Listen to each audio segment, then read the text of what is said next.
What if one of the most talked about theories in crypto wasn't about hype at all, but about how markets actually move when people aren't paying attention? The so-called XRP 589 theory has been around for a long time, and for many people it became a meme, a joke, or something easy to dismiss. But lately, some XRP holders are asking a different question. Not will it happen, but why does this theory keep coming back? Before we go any deeper, if you're someone who wants clear, calm conversations about XRP without panic, hype, or unrealistic promises, take a second right now and hit the like button. And if you want more content that focuses on understanding rather than emotion, subscribe to the channel. It helps more than you think and it keeps this kind of discussion alive. Now let's slow this down.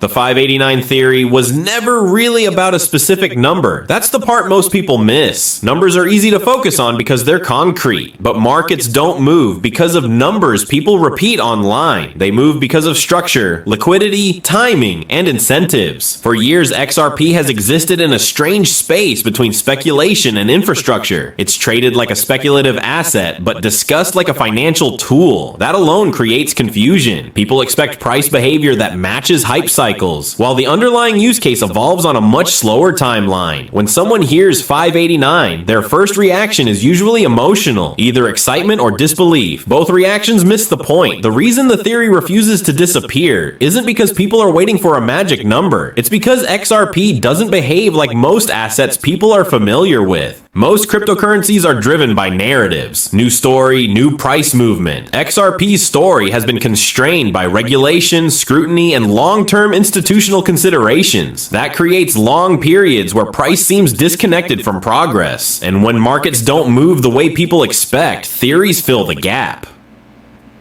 Here's where things get interesting. Markets don't reward impatience. They reward positioning. Positioning doesn't always show up on a chart. It shows up in liquidity, infrastructure readiness, and regulatory clarity. XRP has been forced to deal with regulation in public. That's not something most projects have gone through at the same scale. While that process slowed visible momentum, it also created a different kind of foundation, one built for compliance, not speculation. This is where many XRP holders feel conflicted. On one hand, there's frustration. On the other, there's a sense that something bigger is happening quietly. Both feelings can exist at the same time. The idea that a single event suddenly unlocks value is appealing but unrealistic. Markets rarely move that way. What actually happens is that pressure builds slowly, unevenly, and then releases when conditions align. That's why people say things like, "It feels like something is about to happen," even when they can't point to a specific catalyst.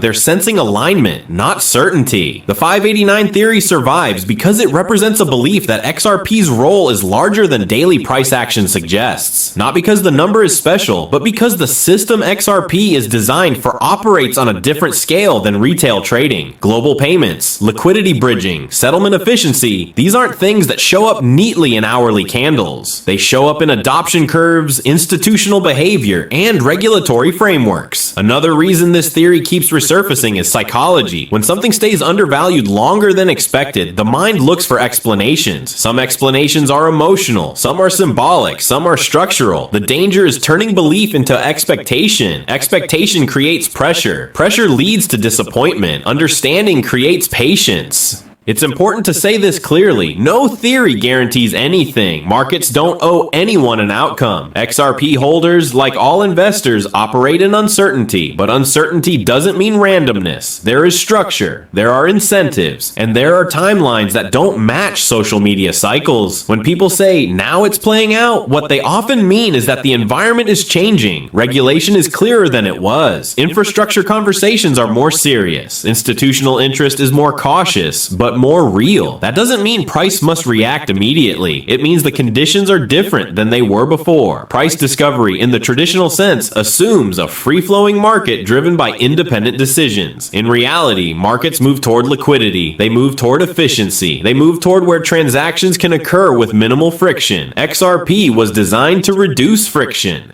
That alone makes it behave differently from assets designed purely for speculation. Another overlooked point is time compression. When things finally do change, they often change faster than people expect. Long periods of stagnation can be followed by sharp repricing, not because something magical happened overnight, but because positioning was already in place. That's why sudden moves feel shocking in hindsight. They weren't sudden at all. They were delayed. The biggest mistake people make is tying belief to timelines. Belief without patience turns into stress.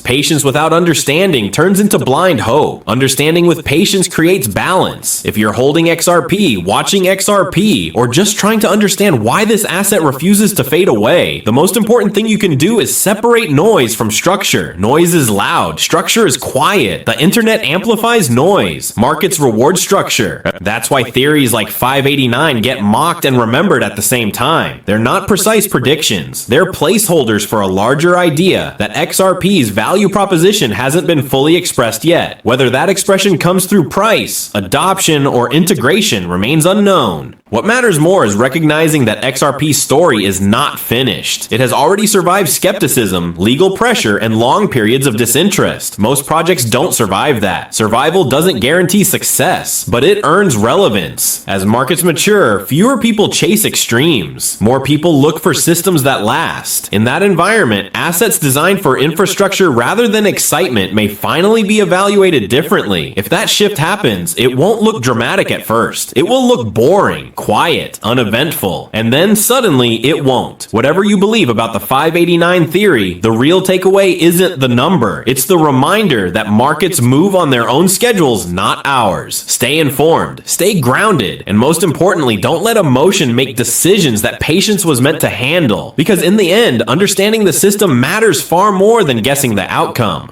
And when you continue to look at XRP through that lens, something subtle but important starts to happen. You stop asking whether a theory is right or wrong, and you start asking why certain assets remain part of the conversation long after others disappear. In crypto, attention is brutal. Projects fade quickly when they stop being relevant. XRP hasn't faded. It's been challenged, questioned, delayed, but not erased. That persistence alone tells you something about its position in the ecosystem. One of the reasons XRP holders often feel disconnected from price action is because they're watching an asset that doesn't fit neatly into the typical retail trading framework. It's not built around constant novelty, it's built around consistency, and consistency is rarely rewarded in the short term.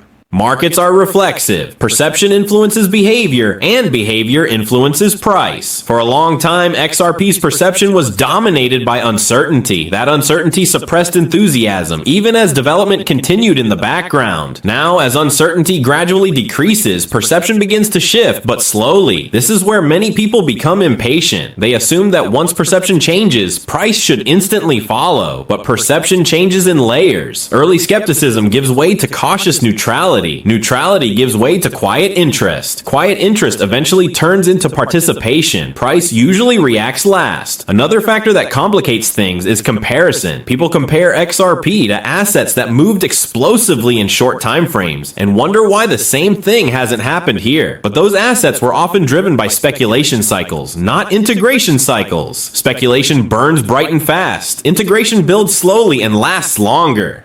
That doesn't mean integration guarantees success. It means the path looks different. When you understand that difference, theories like 589 stop being something to chase and start being something to analyze. And anyone claiming certainty is guessing.